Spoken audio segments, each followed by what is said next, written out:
Brokerages भी ढेर सारी हैं। आइए कौन से सेक्टर्स, कौन से स्टॉक्स ब्रोकरेज के रेडार पर हैं वो वामाक्षी से समझते हैं। गुड मॉर्निंग वामाक्षी, आप बताइए। जी बिल्कुल, शुरुआत करते हैं हम एल&टी के साथ। जेपी मॉर्गन के रेडार पर है ये स्टॉक और इनका कहना है कि नॉन कोर कारोबार की जो डाइवेस्टमेंट है वो ट्रैक पर नज़र आ रही है और इन असेट्स का एल&टी के पीएनएल पर काफ़ी छोटा कंट्रीब्यूशन है। हैदराबाद मेट्रो की पेंडिंग सेल्स कंपनी के लिए एक की ड्राइवर रहेगा, जिसके चलते जेपी मॉर्गन ने एल&टी पर अपनी आउट परफॉर्म की राय को बरकरार रखा है। लक्ष्य का है 2200 प्रति शेयर का। और आखिर में हम फोकस करेंगे संवर्धना मदरसन पर। मोतीलाल ओसवाल के रेडार पर है ये स्टॉक और इनफैक्ट मोतीलाल ओसवाल की टॉप पिक है 2023 के लिए। ईजिंग सप्लाई इश्यूज से कंपनी को फ़ायदा हो सकता है। डिमांड भी उनके प्रोडक्ट्स के लिए काफ़ी मजबूत नज़र आ रही है और ग्लोबल ऑटोमोटिव इंडस्ट्री में जो ट्रेंड्स नज़र आ रहे हैं उससे कंपनी को काफ़ी अच्छा फ़ायदा हो सकता है।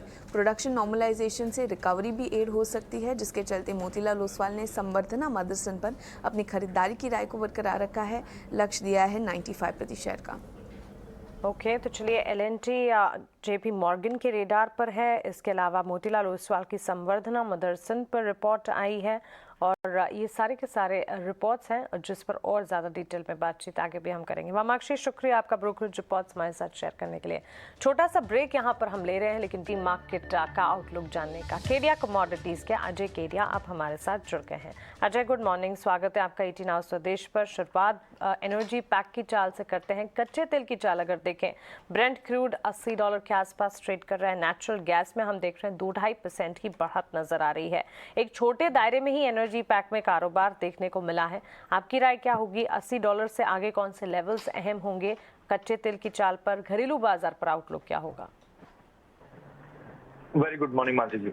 डेफिनेटली अगर कच्चे तेल की बात करें तो मार्केट में काफी स्टेबिलिटी आ गई है। जिस ढंग से हमने देखा था दिसंबर के स्टार्ट में ही डिमांड को लेके कुछ कंसर्न थे, चाइना में कोविड कंसर्न के बावजूद हमने देखा कि मार्केट ओपन अप हुए हैं और डिमांड थोड़ी बहुत रिकवर हुई, जिसका सपोर्ट कच्चे तेल को मिलता हुआ दिखाई दिया। बट अभी भी कहीं ना कहीं मुझे लगता है कि डॉलर इंडेक्स में जो गिरावट है वो बड़ा फैक्टर है। कल भी हमने बैंक ऑफ जापान की न्यूज के बाद डॉलर इंडेक्स में जो गिरावट देखी थी, इसका पूरा सपोर्ट हमने पूरी कमोडिटी को पड़ते हुए देखा था। टाइमिंग कच्चे तेल में ईयर एंड के चलते वॉल्यूम्स काफी लो है, बट बाइंग साइड ही रहना चाहिए। तो उसी को देखते हुए 62-60 के करीब कच्चे तेल को लेके चलना चाहिए। 6400 का लिमिटेड अपसाइड दिखाई देगा। वॉल्यूम धीरे धीरे और श्रिंक होंगे हॉलीडे मोड के चलते, तो संभल के ट्रेड करना चाहिए। जी, संभल कर ट्रेड एनर्जी पैक में, लेकिन बुलियन मार्केट पर आपकी राय क्या होगी? क्योंकि डॉलर में कमजोरी है जिसका असर हम देख रहे हैं सोने चांदी की चाल पर, चाहे विदेशी बाजार हो भारतीय बाजार हो। हरे निशान के साथ उछाल गोल्ड और सिल्वर दोनों में दिख रहा है। आपकी राय यहाँ क्या होगी? जी, जैसे हमने पहले भी कहा था कि सोना चांदी 2022 के सेकंड हाफ और 2023 में जबरदस्त तेजी के साथ ही रहेगा। हमने कल के सेशन में भी लगभग सोने और चांदी में एक अच्छा उछाल देखा डॉलर की गिरावट के चलते।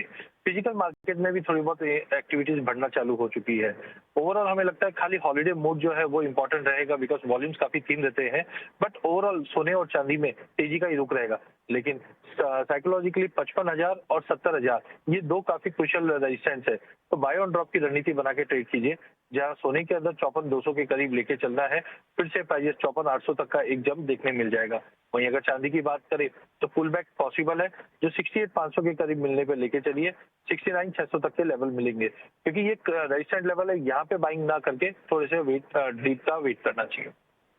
तो गोल्ड सिल्वर में बाइंग की राय, क्रूड में खरीदारी के मौके, बेस मेटल्स पे भी कहीं खरीदारी की राय बन रही है अजय जी?